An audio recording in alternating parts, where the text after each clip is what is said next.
product is still there rotting away.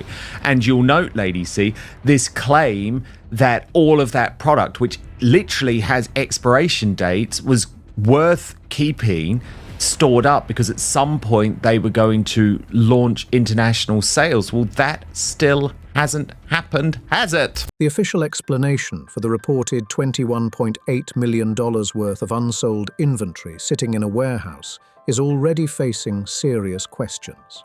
Back in January 2026, sources who claimed to have direct knowledge of the business told People magazine that the huge stockpile was, quote, part of the international expansion plans the Duchess has spoken about for the brand. That was the explanation being pushed at the time. But then Lady Colin Campbell pointed out something on camera that many people seem to overlook completely.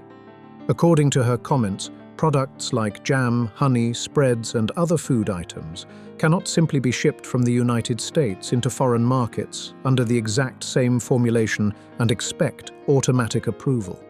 Every country has its own food safety rules, import requirements, certifications, and inspection systems, and those regulations do not change just because a company has global ambitions. Australia, one of the markets linked to private business discussions involving the Sussexes, operates under a strict biosecurity import framework. Imported food products can face separate inspections, labeling reviews, testing requirements and compliance checks depending on the product category. And that's only part of the challenge. Said that if she had total anonymity for a month, she'd go grocery shopping every day because she misses it so much, which raises an obvious question. Who exactly is stopping her?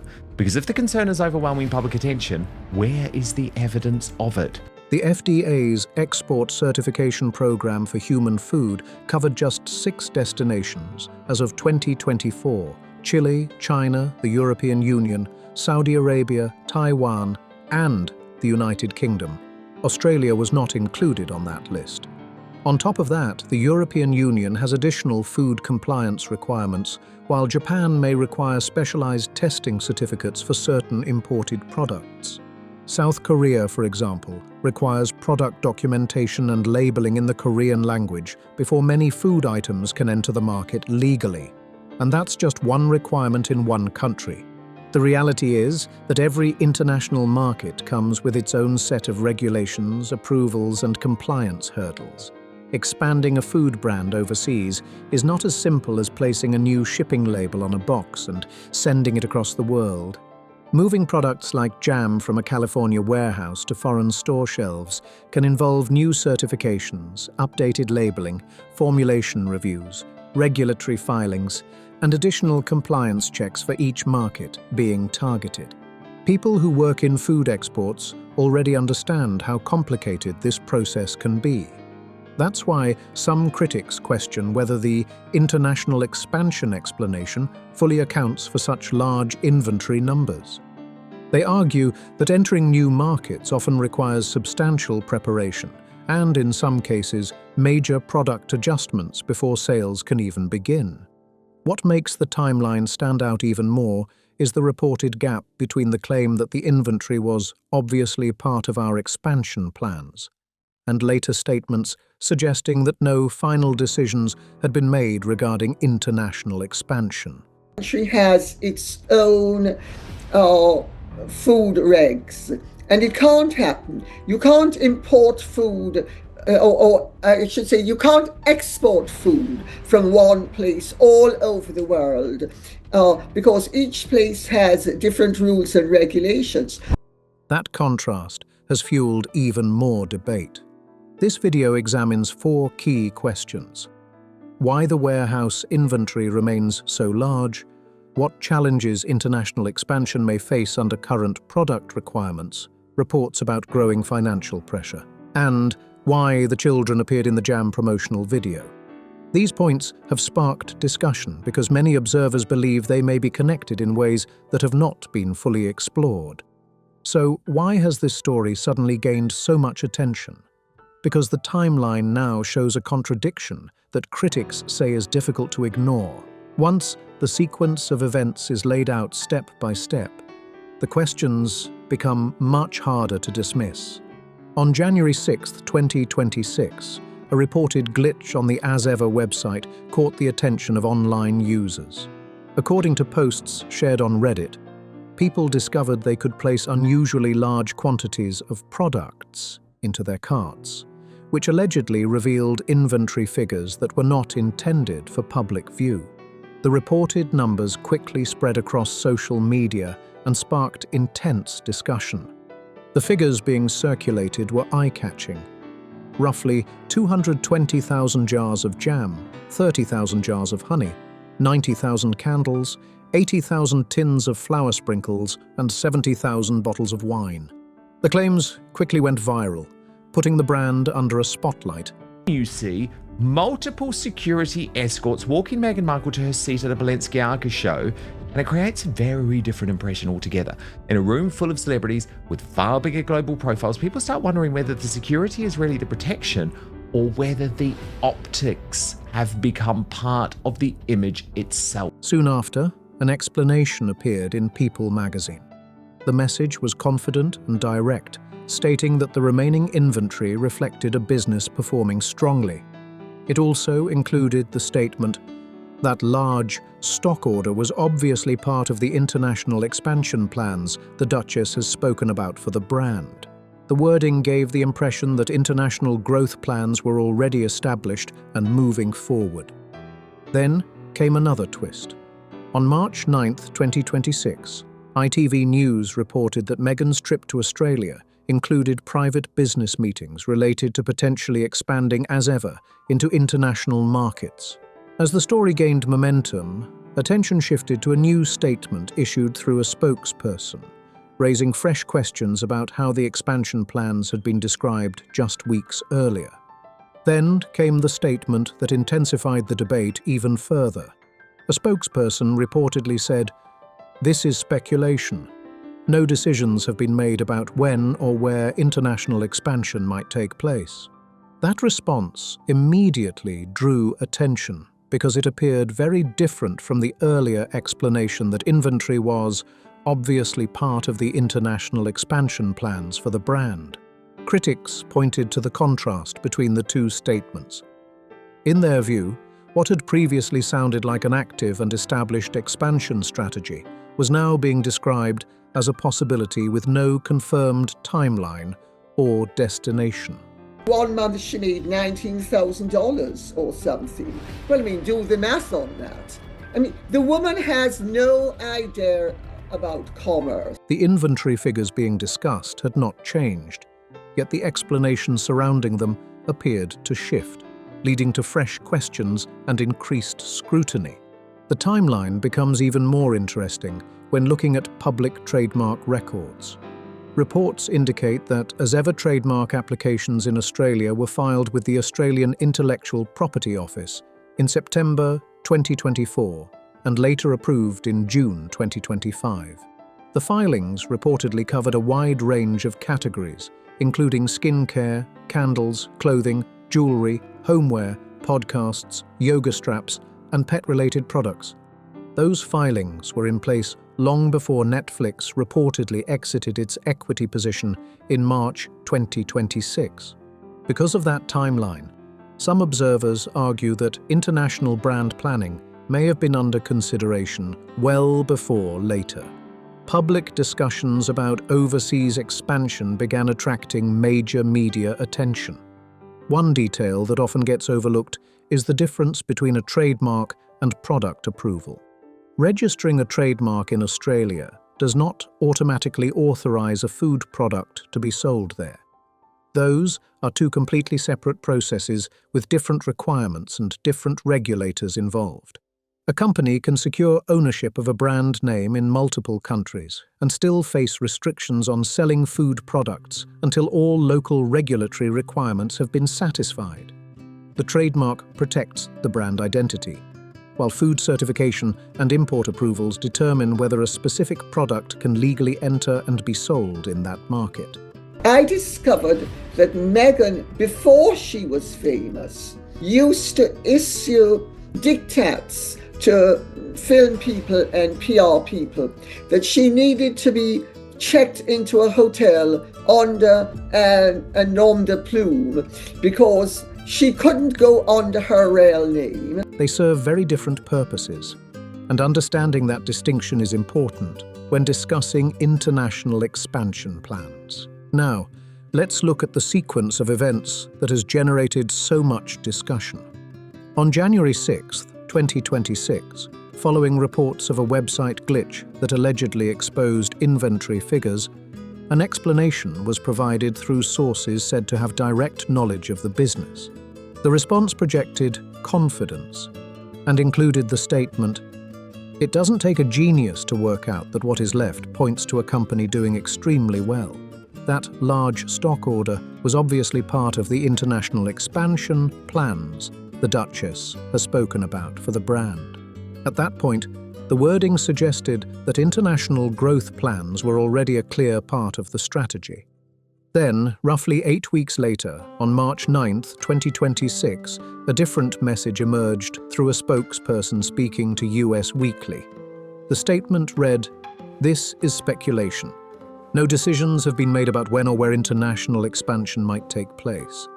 That contrast between the January and March explanations became a major talking point, with critics questioning how both descriptions fit together within the same timeline.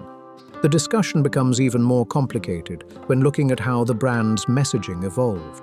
A spokesperson reportedly described international expansion as a considered process, while also stating that no decisions have been made regarding when or where that expansion might happen.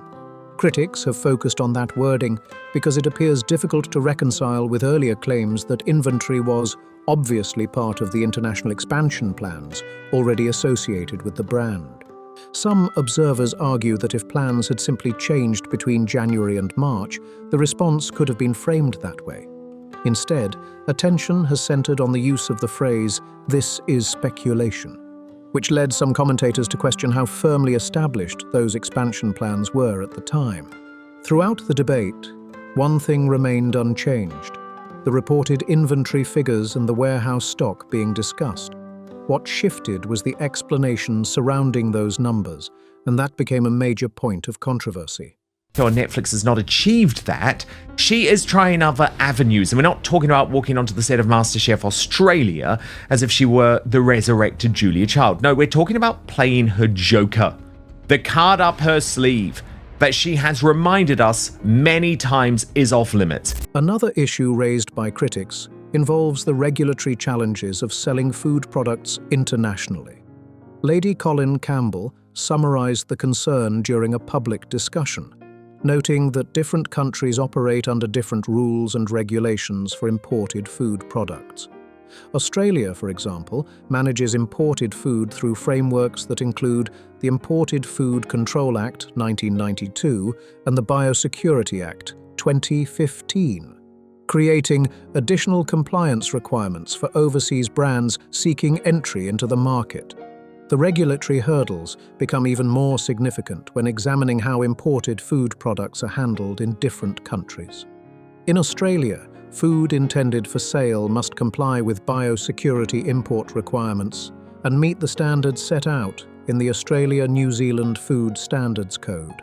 Certain categories of imported food can be subject to testing and review before they are cleared for distribution, and products that fail to meet requirements may face restrictions, re-export or disposal under applicable regulations. Australia's system is only one example of a much larger challenge. While the FDA offers export certification for certain food products, the destinations covered under that program have historically been limited, and companies often must satisfy additional requirements imposed by the importing country itself. Australia operates through its own approval pathways and compliance framework. Other major markets have their own rules as well. The European Union has food compliance requirements that can vary depending on the product category. Japan may require additional health-related documentation or testing for certain imports, while South Korea requires labeling and documentation that meet local language and regulatory standards. Because of these differences, Entering international markets often involves much more than changing a shipping destination. Products developed for the US market are typically designed around US labeling rules, ingredient disclosures, documentation requirements, and regulatory reviews. Expanding into another country may require revised packaging, updated compliance materials, additional approvals, and product reviews specific to that market. That reality has led some critics to question whether large inventory stockpiles could easily be redirected overseas without substantial preparation and regulatory work taking place first. Charge 3 centers on reports of growing financial pressure.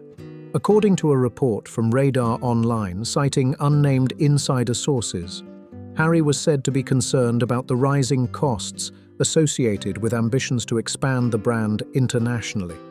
The report stated, Meghan is more determined than ever to build, as ever, into a worldwide brand, while Harry is privately in despair about the soaring costs.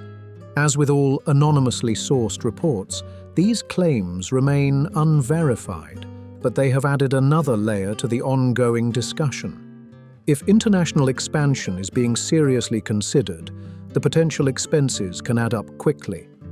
Entering multiple countries may involve regulatory reviews, compliance filings, labeling updates, legal work, import approvals, distribution agreements, and market-specific requirements that vary from one jurisdiction to another. Each step can generate additional costs long before products ever reach consumers overseas. Critics argue that the financial challenge becomes even larger when inventory carrying costs are added into the equation. Reports have circulated about a substantial volume of products remaining in storage, which could create ongoing warehousing, logistics, and inventory management expenses while the products await distribution. According to the reports, Harry is viewed as someone who pays close attention to financial matters and long-term sustainability. Because of that, supporters of this theory believe concerns about the balance between expansion costs and potential revenue could be a significant factor behind the reported tension surrounding the brand's future direction. The discussion around the reported financial concerns goes beyond simple rumors of a disagreement. According to the claims being circulated, the issue is being framed as a serious concern about the costs tied to a potential international expansion strategy. Supporters of that view argue that if someone closely involved with the household finances is worried about rising expenses, it could signal deeper questions about the long-term economics of the project. Whether those reports are accurate remains unconfirmed, but they have become a major part of the broader debate surrounding the brand's future plans. Now comes another point that critics have highlighted. Comments made publicly by a Netflix executive before the inventory controversy erupted. In August 2025, Netflix announced an extension of its partnership with the Sussexes. During that period, Netflix Chief Content Officer Bella Baharia made a public statement about the brand's performance. Her reported words were, "As ever products were consistently selling out in record time." That quote quickly became a key reference point in later discussions. Just a few months later, on January 6, 2026, reports emerged about a website glitch that allegedly revealed large inventory figures. The numbers being shared online included approximately 220,000 jars of jam, 90,000 candles, 80,000 tins of flour sprinkles, and 70,000 bottles of wine, with observers estimating a retail value of roughly $21.8 million. Critics immediately focused on the contrast between those two narratives. On one hand was a public statement describing products as consistently selling out in record time. On the other was the claim that a significant volume of inventory remained in storage months later. Some commentators argue that both claims could potentially be true if they referred to different situations. For example, limited product releases can sell out quickly while larger manufacturing runs remain available or unsold behind the scenes. Others believe the reported inventory figures raise questions about how the earlier statement should be interpreted. That tension between the public messaging and the reported inventory data has become one of the most heavily debated aspects of the entire story, with observers continuing to argue over what the numbers really reveal about the brand's performance. If critics are correct in their interpretation, they argue that the public narrative used to highlight the brand's success may not have reflected the entire inventory picture. Under that view, comments about products selling out quickly could have been based on a limited portion of available stock rather than the broader volume of goods reportedly being produced and stored. Supporters of this argument point to later developments that fueled even more speculation. Reports indicated that Netflix eventually stepped away from its equity position, and discussions emerged about product distribution efforts and the brand continuing independently. Critics have used these developments to question whether the earlier growth narrative fully matched the challenges that allegedly surfaced later. That forms the basis of what some commentators call Charge 4, comparing the optimistic messaging surrounding the investment and growth strategy with the inventory figures that later became the center of public debate. Whether that comparison is fair remains disputed, but it has become a major talking point among observers following the story. Then comes what some see as the most surprising detail of all. According to comments made by Lady Colin Campbell during discussions related to research for her 2020 book, she claimed to have uncovered reports from a period that predated major public attention surrounding Meghan. Lady C stated that while Meghan was working as an actress on Suits and interacting within entertainment industry circles, there were reports that hotel arrangements and travel bookings were sometimes handled using a pseudonym. Lady C further claimed that the explanation given at the time was that travel under her real name was not preferred. These claims are based on Lady C's account and have not been independently verified here, but they have continued to attract attention because they relate to a period before the royal engagement and before Meghan became a globally recognized public figure. According to Lady C's own remarks, this was a time when Meghan's public profile was far smaller than it would later become. And for those following the broader controversy, that historical detail has become another piece of a much larger puzzle that continues to generate debate in 2026. The questions surrounding this story are still hanging in the air. The reported warehouse inventory remains a major topic of debate. The challenges of entering international markets have not disappeared, and public statements about global expansion continue to face scrutiny from critics who point to the timeline and conflicting explanations. At the same time, observers are still watching closely to see how the brand moves forward and whether future developments will provide clearer answers. Meanwhile, every new report, filing, statement, and business move adds another layer to a story that continues to spark discussion across social media and the press. Whether the inventory concerns prove significant or whether a larger strategy eventually comes into focus, many people are waiting to see what happens next. If you found this breakdown interesting, make sure to hit the like button, subscribe to the channel, and share this video with others who want the full story. And don't forget to drop your thoughts and theories in the comments below. What do you think is really going on here? This story is still unfolding and there could be plenty more twists ahead. Thanks for watching and we'll see you in the next one.